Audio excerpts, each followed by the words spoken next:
Muito boa noite você que nos acompanha pela TV Canção Nova. Com muita alegria, sou eu, o Padre Roger Araújo, que faço companhia a você nessa noite no nosso programa Além da Notícia. É uma oportunidade que nós temos aqui na TV Canção Nova para conversarmos sobre temas da atualidade que é discutida na sociedade, que precisamos conversar para além daquilo que é noticiado, para além daquilo que é falado. É uma oportunidade para aprofundarmos temas.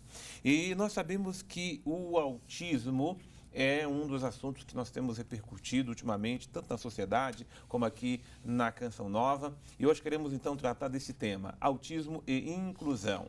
Como incluir, como entender a pessoa autista, o significado que ela tem para nós, para a nossa vida, para a nossa sociedade e qual é a compreensão que nós temos de autismo. As leis, os deveres, os direitos, tudo isso que inclui o autismo, nós queremos conversar no programa hoje. Eu já digo que não vai dar tempo de conversar sobre tudo isso, né? A gente vai tentar, pelo menos, tratar com tanto amor, com tanto carinho, um tema que é tão caro, que é tão importante para todos nós. Para nos ajudar a aprofundar essa questão, nós temos aqui a alegria de termos como convidados o Fernando Cota, que é presidente do movimento Orgulho Autista do Brasil. Fernando, muito bem-vindo, alegria tê-lo conosco. Muito obrigado, a satisfação é toda nossa de poder mais uma vez estar falando sobre autismo para as pessoas autistas que estão assistindo com certeza esse seu programa agora. E eu estou gostando do nome, é o orgulho de ser autista, de ter autista, de cuidar de autistas. O recado que o movimento quer dar acima de tudo? O movimento ele dá o recado que nós temos o direito de ter orgulho dessas pessoas. Que bem. E essas pessoas são pessoas especiais, são pessoas diferentes. Nós só vamos ter, na realidade, orgulho dessas pessoas a partir do momento em que estiverem nesse nome tão pomposo e bonito que são as políticas públicas. Políticas públicas voltadas para as pessoas com autismo. Muito bem. Para nos ajudarmos a também compreendermos melhor o autismo, eu tenho a alegria de ter o Dr. Gleison Gabriel, que é psicólogo, é mestre em psicologia. Gleison, muito boa noite, seja muito bem-vindo. Boa noite, obrigado pelo convite. É uma alegria imensa tê-la aqui conosco. Você já no seu trabalho de psicologia tem lidado com essa questão do autismo? Já tem uns 15 anos já que eu desenvolvo essa atividade. 15 anos, que bênção. Deus abençoe imensamente seu trabalho, viu? E com muita alegria, a Marla Mendes, que é advogada, é vice-presidente da Comissão de Defesa dos Direitos da Pessoa com Autismo aqui na OAB, Distrito Federal. Marla, muito boa noite, seja muito bem-vinda, querida. Boa noite, muito obrigada. Pois é, Marla, você está aí trabalhando diretamente na OAB, tratando as questões do autismo, né? Tudo que diz respeito ao direito. Como é que está sendo esse seu trabalho? Na verdade, a nossa comissão tomou posse no último dia 10, né? Eu sou vice-presidente junto com o doutor Edilson Barbosa, que é o nosso presidente, o nosso secretário é o doutor Luiz Rodrigues, e nós temos alguns membros, também consultores. E, assim, o que nós mais lutamos nos últimos dias foi a notícia de hoje, que era para a inclusão do autismo no Censo 2020, que nós tivemos a grata alegria de saber que o nosso presidente Bolsonaro sancionou. A lei que inclui autistas no censo de 2020. Exatamente. Nós vamos falar sobre esse assunto daqui a pouco também no programa de hoje. Eu queria começar o programa fazendo uma pergunta comum aos três, né? Porque as pessoas em casa e muitos de nós, muitas vezes ainda não temos um entendimento o que é o autismo. O que é uma pessoa que traz consigo esse transtorno? Crianças, adultos, até porque também tem vários graus, né, de autismo. Eu gostaria que vocês nos ajudassem a compreender, inclusive a mim, a tantos que estão em casa, o que é o autismo. Bom, o autismo, ele, assim, eu vou falar mais de forma informativa. Sim, né? sim. Assim, as pessoas geralmente conhecem por dois eixos que eles têm dificuldade, seria com movimentos repetitivos, estereotipados, né? Não estabelece muito bem contato de olhar, né? Ou tem dificuldade de estabelecer contato de olhar, e dificuldade com interação social. Para fins informativos, isso ilustra assim bem, né, e pode ajudar as pessoas que não conhecem muito, né? Por outro lado também a gente tem pessoas que elas conseguem interagir, são carinhosas, desde que, né, elas sejam ensinadas, né, então passa por um processo também de ensino, né? Então é legal também falar sobre isso porque a gente só conhece esse outro lado, né? Se tem muita estereotipia, não estabelece um contato de olhar, né? Então, aí as pessoas acham que isso sempre é uma regra, mas não, são carinhosos também, né? Então, para fins de divulgação, a gente poderia falar sobre esses eixos e essas dificuldades, né? Ter estereotipia, dificuldade de interação social, não estabelecer muito bem contato de olhar, por exemplo. Certo. Agora, tanto o Fernando como a Marla, vocês têm filhos autistas, né? Sim. A partir da própria experiência de vocês, o que é uma pessoa autista? São pessoas diferentes, têm comportamentos diferentes. Desculpe, então, o seu filho, né? É meu filho, tem 21 anos. Tem 21 anos. O Fernandinho, quando é que você percebeu, Fernando, que o seu filho era autista? Na realidade, as mães, as mulheres, elas têm um olhar muito melhor para isso. Né? Um olhar clínico, né? Então, a minha esposa, a mãe dele, a Adriana, ela que percebeu assim, que aquele menino que já tinha falado, começou a falar algumas palavras, já tinha deixado de usar o banheiro e, de repente, de uma hora para outra, teve uma regressão. Certo. E parou de falar, aquelas poucas palavras que já falava, e a situação de encarar, não é, que o Gleidson falou, de olhar nos olhos, já era diferente também. A gente tem um outro filho, o Marcos, de 2 anos, mais novo. Então a gente já começou a ver a diferença no Marcos.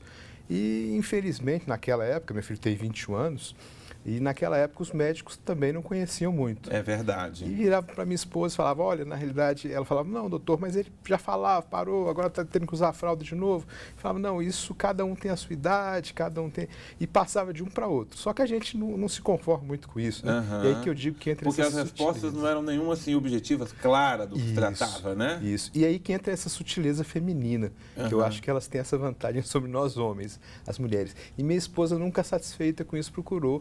E aí a gente, que é classe média, eu sou inspetor da Polícia Rodoviária Federal, a gente tem, ela é professora, a gente tem condição de passar para um outro médico, suspeitar, não, mas vamos procurar, vamos investigar, até chegar no médico que deu, na realidade, o laudo, né, fez essa romaria pelos profissionais de medicina, deu o laudo e falou, olha, vamos observar, porque realmente esses movimentos de balançar as mãos, de não falar, e enfileirar carrinho e outras características, mas está muito claro para mim que deve ser autismo. Mas é importante essa sua fala aqui para nós, Fernando, para dizer o seguinte, há 20 anos, né, na própria área da medicina, a área médica, havia uma certa ignorância a respeito disso. Sem dúvida. Né? Você levou, inclusive, para vários médicos, conforme o seu relato, né? E nenhum tinha clareza do que se tratava realmente aquilo que o seu filho manifestava no comportamento dele. Marla, a sua experiência? Bom, meu filho hoje, ele tem 5 anos, é certo. O Pedro. E, assim, o Pedro, sempre, na verdade, o Pedro tinha um comportamento normal, só que na fase dos 2 anos e meio, ele tinha, a gente percebia ele um pouco tímido, quando chegava a gente em casa ele fugia, ele corria para o quarto, era mais introspectivo, mas quando estava só a gente percebia que ele estava tendo uma evolução normal. Só que aí foi passando dos 2 anos e meio e eu vou discordar do Fernando, porque foi o meu marido que entrou em desespero, viu, Fernando? Foi. Na verdade, eu como mãe, eu acho que eu estava sendo mais paciente. Eu falei assim, não, ele vai chegar no momento dele que ele vai desenvolver. E aí o meu marido começava a comparar com outras crianças e aí ele falou, Marla, as outras crianças estão dialogando, falam coisas mais complexas, contam histórias e o Pedro não faz isso. Aí... Marla, mas da sua parte é porque você, como mãe, não queria ver a possibilidade de ele ter algum transtorno? Sabe o que acontece? Sim. O meu filho, ele além de estar no espectro, ele tinha altas habilidades, ele tem altas habilidades. Certo. O Pedro, com 2 anos, o autismo dele é grau leve. Ele, com 2 anos, ele identificava letras e números. Ele sabia o alfabeto inteiro, inglês e português. E aí a gente falava assim, o Pedro é uma incógnita, porque como é que ele tem uma memória dessa, né? E ao mesmo tempo ele não está falando direito, então a gente estava tentando descobrir o Pedro. Certo. Só que o meu marido estava muito angustiado, né? Eu tenho um outro filho mais velho, de 20 anos, que é de outro casamento. Sim. E o Pedro é o filho único do Roberto. E ele estava assim, não, o Pedro, ele tem que estar de acordo, né? E aí um dia, com o desespero do meu marido, eu peguei meu filho, coloquei no colo e eu falei, Pedro, como foi na escola hoje? O que você fez na escola hoje? Aí ele simplesmente falou, Pedro, o que você fez na escola hoje? E aí eu falei, realmente tem alguma coisa errada. E o que os profissionais dizem que isso é ecolalia. Ele só repetia o que a gente falava, com a dicção perfeita, mas ele não tinha o entendimento que eu estava fazendo uma pergunta e ele deveria me dar uma resposta. E aí isso com muito trabalho, né, com psicólogos e com fonoaudiólogos, é que o Pedro hoje está conseguindo dialogar.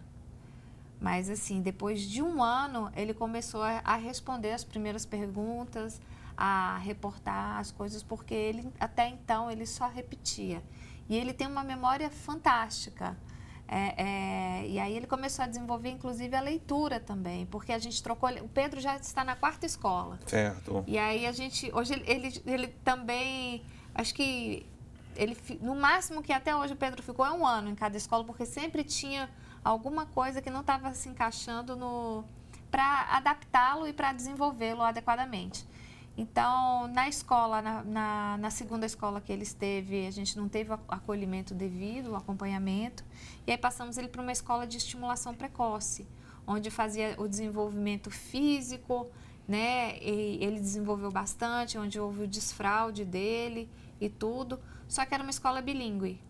Aí a fonoaudióloga, não, ele não fala adequadamente, você vai ter que tirar de lá. Apesar dele estar desenvolvendo muito fisicamente e tudo, e foi onde ele foi estimulado a aprender a ler. Dos 3 aos 4 anos, ele já começou a ler e ele desenvolveu sozinho, porque a outra escola não trabalhava isso e ele deslanchou. Mas a comunicação e a interação social muito deficitárias. Ele ainda não entende perfeitamente, por exemplo, a regra de jogos, é a minha vez, é a sua vez. Como ele chegar abordando uma outra criança para brincar, ele tende a ficar sozinho, fica repetindo frases, tudo que ele ouve na televisão ele fica repetindo. Então, assim, tem sido um trabalho muito forte, né? Ele faz terapia 4 vezes na semana, 2 sessões de fono e 2 sessões com psicólogo. Certo. Agora, o Gleidson, a pergunta a partir daquilo que eles trouxeram para nós. A dificuldade hoje, eles têm mais dificuldade de se adaptar com a sociedade, nós temos uma sociedade muito barulhenta, muito cheia de movimentos e assim por diante, ou é a sociedade que tem dificuldade de acolher pessoas que têm esse comportamento? Bom, a gente ainda tem uma sociedade que tem a dificuldade de entender... Primeiro, né, o que é, né? O que é. Mas, assim, eles se adaptam bem, né? E dentro das suas limitações e dificuldades, eles se adaptam bem. Talvez as pessoas ainda precisam aprender mais como lidar com eles e também saber respeitar o espaço deles, né? Então, por exemplo, se a gente vai fazer uma atividade externa, né? E às vezes ali por algum motivo, ou um grito, ou uma risada, né? Ou um movimento mesmo com a mão, as pessoas passam, ficam olhando isso. E às vezes isso ainda dificulta, né? Talvez você está ensinando alguma coisa, mesmo que ele esteja dando um grito, por exemplo, mas você está ali ensinando alguma atividade e tal. Às vezes a pessoa aproxima para perguntar o que está acontecendo, entendeu? Uhum. Então, às vezes ainda tem essa falta de informação. Eu acho que isso já tem melhorado bastante, né? Com todo esse trabalho que tem sido feito, né? Por pais, né? Que têm informado e têm divulgado isso durante esses 20 anos aí, né? O Fernando sabe muito bem disso, eu acompanho isso. Mas eles têm tido uma boa adaptação, têm tido bom desenvolvimento, né? E essas crianças que chegam agora mais cedo, a gente consegue desenvolver um bom trabalho com eles, né? E eles estão aí, né? E talvez talvez muitos não são nem percebidos como tendo autismo em função da estimulação. Como a Marla também disse, assim, a gente tem o espectro ele é muito amplo. Então, eu tenho aquela criança que consegue desenvolver bem, mas tem aquela outra que também não desenvolve muito bem. Né? Não é que ela não desenvolve muito bem, mas ela demora mais tempo para ela ter dar um passinho, né, vamos dizer assim. Mas com um trabalho intensivo avança, né? Então a sociedade ela ainda vai ter que acolher mais e não só, né? A gente fala muito do sentido da adaptação curricular, escola e tal, mas a gente tem que pensar, por exemplo, para os jovens que estão chegando. Então existe muito ainda por se fazer em termos de adaptar e receber, né? Então eles se adaptarem à sociedade, mas a sociedade também ter essa adaptação aí. Você vê, Fernando, esse acolhimento na sociedade? A sociedade consegue lidar bem com as pessoas autistas? Muito melhor do que na minha época. Uhum. Né? Nós conseguimos, eu digo assim, que depois disso a gente teve a oportunidade de trabalhar com uma entidade, que é o Movimento Orgulho Autista Brasil, certo. o MOAB. E a partir disso, eu digo que uma coisa que a gente conseguiu com muito sucesso foi a publicização do autismo. Né? Então, hoje dificilmente você vai encontrar um profissional como eu lhe disse que nós encontramos, um médico, um profissional da medicina, que vai lhe dizer que não conhece, que vai mostrar que não conhece, que não vai levantar dúvida. Né? Normalmente ele já conhece, já ouviu falar, vai indicar para alguém mais especializado, se ele não for essa pessoa. Então, assim, de modo geral, a própria sociedade também, ela adquiriu isso. Já ouviu falar, já conhece, já viu alguma coisa, já viu uma novela que tem algum parente que tem, né, uma pessoa com autismo. Então, de um modo geral, a sociedade está tentando ainda, aprendendo ainda como lidar com essas pessoas. O dia do autista, aquele dia que tem a mobilização, quando é de abril? Em abril, né? Tem o dia 2 de abril. 2 de abril, que é o Dia Mundial da Conscientização. Da conscientização. Essa é uma data da ONU. Já tinha antes o 18 de junho, que é o Dia do Orgulho Autista, Dia Mundial do Orgulho Autista. Isso é um dia criado por pais norte-americanos e que veio para o Brasil. E mais recentemente, aqui nós temos, inclusive, uma lei aqui no DF, que é o dia 9 de outubro, que é o Dia do Autismo no Orçamento, que é para mostrar que essas pessoas também precisam de orçamento público para poder se desenvolver. Nós vamos falar sobre isso, orçamento, direito, participação na sociedade, tudo mais. Nós vamos só dar um intervalo para a gente tomar um pouquinho de água, porque é um assunto tão importante para nós. E eu te espero. Eu vou depois, acho que o nosso telefone já está passando aí para você em casa também entrar na nossa conversa, para podermos tratarmos cada vez mais, com mais respeito, com mais amor ainda, esse assunto que é tão caro a todos nós. Nós voltamos já já com você, Além da Notícia.